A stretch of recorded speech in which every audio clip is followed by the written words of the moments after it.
"My employee ID." I said, "Incompetent." Saying this, my son came back home, and sure enough, the word useless was written on his ID. My son James attended the company's orientation, but for some reason, he came back home immediately. Even though I told him it was okay to quit the job, the responsible James said he wanted to keep trying. But when I saw James coming home in tears, I reached my breaking point. Right after James came back, I stormed into the orientation and immediately fired all the employees. The employees were shocked to see me and greeted me with smiles, but it was too late. Despite their resistance, I expelled everyone who insulted James. Later, the employees regretted their actions and descended further into misery. My name is Robert Johnson. I turned 48 this year. I married my wife, Mary, who is 1 year younger than me, and our son James was born the following year. James turned 27 this year and finally attended the orientation as a new graduate. This was because he had taken a break from college, delaying his graduation by several years. The reason for his leave was due to health issues, but I believe it was a good decision to let him take that break. Even if James had continued going to college and found a job, he probably wouldn't have kept up with his studies. By allowing him a proper period of recovery, James is now healthy and doing well. Tomorrow, James will finally attend the company's orientation. He's been eagerly anticipating it for over a week. Seeing how excited he's been, I was genuinely happy for his new beginning. So the day before, I prepared James's favorite curry rice and fried chicken, and the three of us celebrated together. It might be tough for us to have dinner together as a family for a while. Why? Well, you'll be busy as a new employee, but we should still find time to eat together, right? As James said this, he kept eating his favorite fried chicken. Tomorrow, James becomes a working adult. I watched him, thinking how small he was when he was born. The next morning, dressed in his suit, James paused at the front door and looked back at us with a smile. "Dad, I'm off." "Yeah, take care." After a brief exchange, James opened the door with a refreshed look on his face. The orientation would be held after the company's introductory ceremony, so James would probably come home in the evening. He'd be tired when he got back, so I'd make sure dinner was ready for him right away. Mary and I decided to finish preparing dinner before James returned, so we headed to the grocery store. However, when we got back, we found the front door unlocked for some reason. "Oh, I must have forgotten to lock the door. I'm sorry." "Don't worry, everyone makes mistakes. As long as nothing's stolen, it's fine." I said this and opened the door.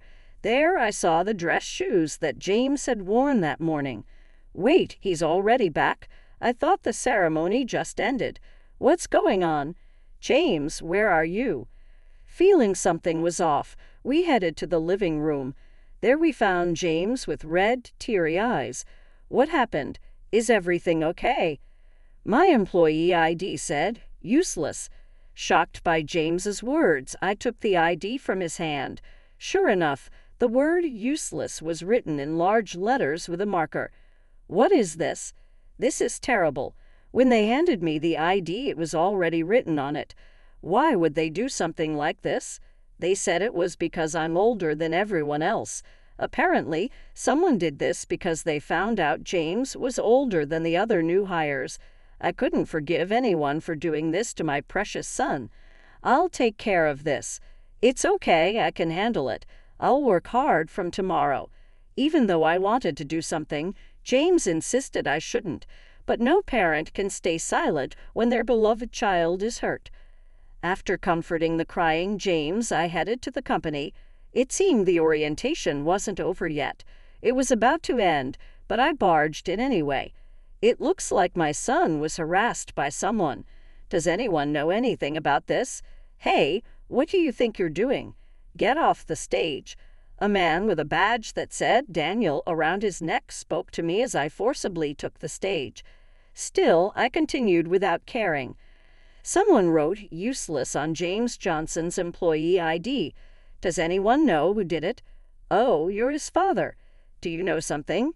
It seemed this man, Daniel, knew what happened at the orientation. He chuckled at my question and said something unbelievable. I wrote that everyone else just laughed along. "What do you mean by that?"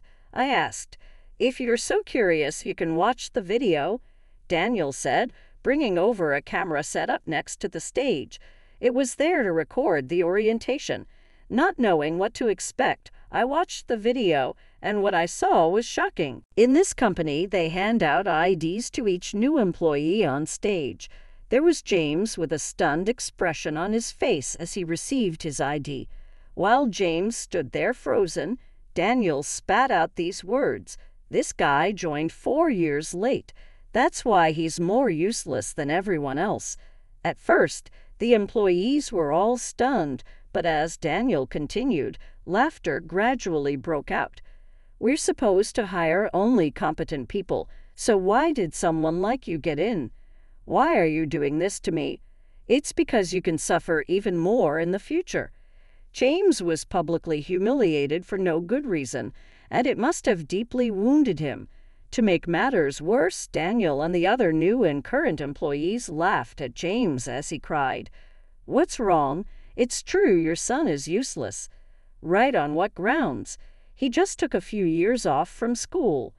"He must have taken time off because he couldn't keep up with his studies, right?" It seemed Daniel misunderstood and didn't grasp his position. Without knowing why James took a leave from school, Daniel harassed him, assuming he was just a poor student. Maybe there had been others who were bull-eyed like this at previous orientations. Daniel seemed so casual about it, as if he was used to it. "You act like you know everything, but you don't.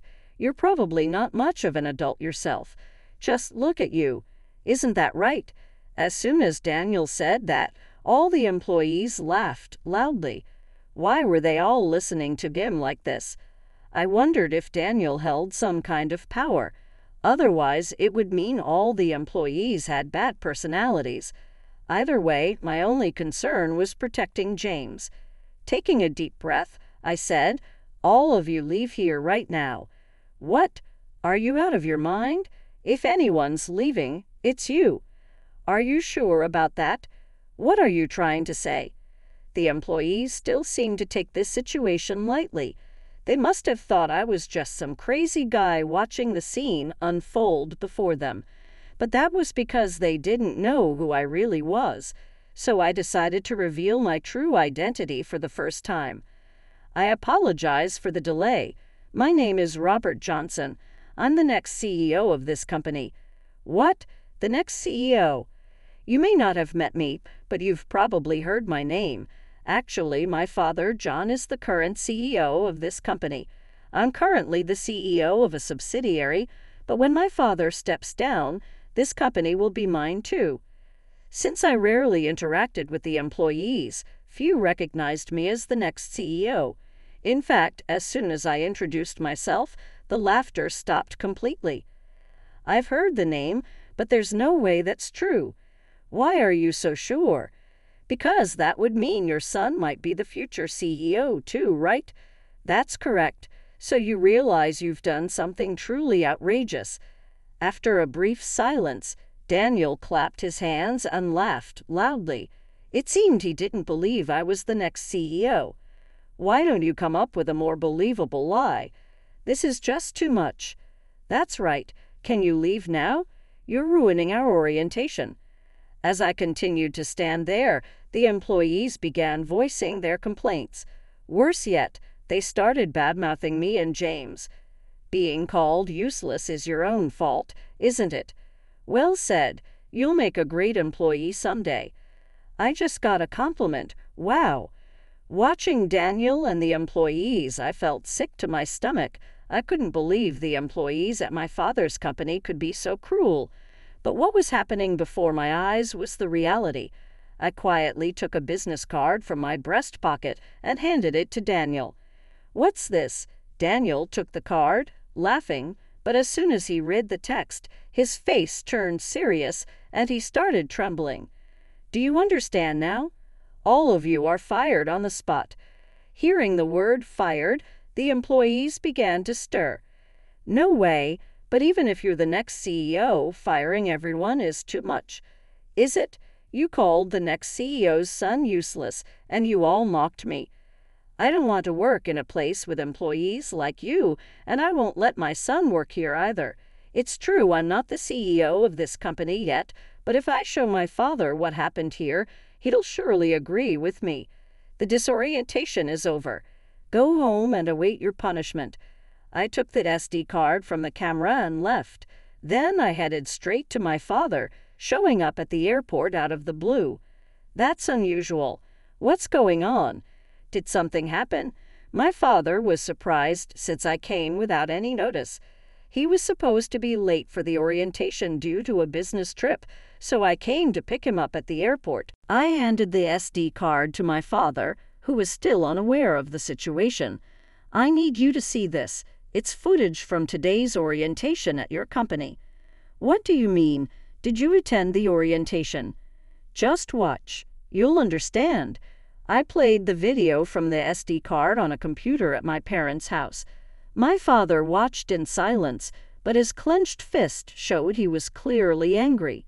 James came home in tears. I want to do something about this.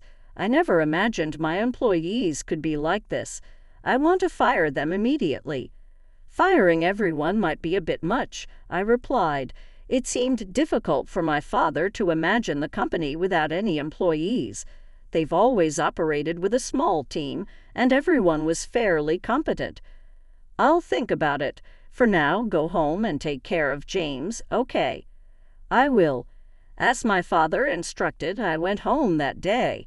He mentioned that firing everyone might not be possible, but if that happens, James will have to work in that environment. Switching to another company is an option, but doing so right after joining would make James seem like a problematic person. Besides, I want James to eventually take over the company. As time continued to pass, I received a call from my father the next day. Until then, I had been encouraging James and discussing what we should do next. During that time, my father called me. I've made some decisions. Can you come to the company? Got it? I'll be there right away. As my father instructed, I headed to the company he manages. He said he had made up his mind, but I wondered what decision he had reached. I walked to the company with heavy steps, curiosity and concern weighing on me. When I arrived, the hallway to the office was unusually quiet. Puzzled, I opened the office door and saw the employees apologizing deeply to my father. What is going on here? We are deeply sorry. We will never let this happen again. It was just a little prank. We'll make sure it never happens again. Daniel and the other employees seemed to be pleading with my father, but my father stood still with his arms crossed, watching them intently. What you did is absolutely unforgivable, and I have no intention of reversing the firings. Please just don't fire us. We're begging you. It seemed the employees had come to protest after being fired by my father. What you did was bad enough to warrant being fired. At that moment, the apologizing employees turned to look at us. They seemed shocked to see me and James. Actually, before leaving the house, James had asked to come with me. Why are you here? I called them. You need to apologize properly. Why did you do such a cruel thing? Because someone who took years off from school can't be smart. Daniel implied that this situation was James's fault, but the people here didn't know why James took a leave of absence. My son took time off because he had a serious illness. What do you mean? James had always been an excellent student, but he was too kind and had a very sensitive heart. However, after facing challenges abroad, he came back mentally stronger. By the way, James attended a very prestigious university overseas that everyone knows. You must have heard of it at least once. Are you saying he went to that university? Yes, he spent 4 years there and then came back to graduate from a university here as well. I had no idea. When Daniel realized James attended a better university than he did, his shoulders slumped. The other employees were also shocked by James's impressive background. After that, the employees were formally dismissed. Since the company didn't have a large number of employees to begin with, we supplemented the staff with people from the subsidiary. If there had been no subsidiary or if the company had more employees, it would have been a much bigger problem. However, my father decided it was necessary to fire all the employees. Many probably didn't expect to lose their jobs right after the orientation, but their collective harassment of James was unforgivable. Moreover, James is someone with great potential for growth. People who try to undermine a valuable asset to the company have no place here. So I wanted to eliminate anything that could hinder progress. Even I didn't expect to end up firing everyone, but since doing so, the company's performance has significantly improved. Maybe the employees who tried to bring others down were the reason for the decline in performance. While the exact cause and effect isn't clear, negative attitudes do show on one's face and could have been noticed by our clients. In the future, I decided to carefully observe the character of anyone we consider hiring. The mass firing became a major issue with mixed reactions, but most agreed it was the right decision. Especially those who had experienced similar situations to James supported the move. James also received many messages of support. Some found the courage to quit their jobs, and others became more assertive with their bosses. Entering the workforce brings many challenges all at once. Everyone has their own struggles, but in the end, we're all human. I hope for a world where people support each other more. The mass firing of all employees became a significant issue, and many struggled to find new jobs, especially Daniel. He instigated the others and found it difficult to get rehired at the age of 50. He managed to get a job through a temp agency, but it wasn't going well. Apparently, Daniel's parents ran a famous company, and while he worked at our company, he used that as leverage to control other employees. However, he had been cut off from his family for his reckless behavior. Being disowned by family is almost unthinkable, unless it's something extreme. The employees who were swayed by Daniel must be regretting it deeply now. Believing in Daniel led them to get fired from a company they had just joined, forcing them to start job hunting again. While young employees might not have been able to speak up against Daniel, joining him in harassment was morally wrong. I hope this incident serves as a wake-up call for them. The company's improved performance is also partly thanks to James. He excels at problem-solving and quickly identifies missing elements in the company. As a result, we can now work without any trouble. My father is still the CEO, but I will take over eventually. When that time comes, I'll be able to work with James. By then, James will have grown even more as a professional, possibly surpassing me. Thinking about it makes me excited for the future. James enjoys his work every day, and it's clear that he thrives in an environment that suits him. In a few years, or maybe even just 6 months, James will likely move out. When that happens, it would be just Mary and me. That won't be bad, but I plan to enjoy my time living with James while I still can.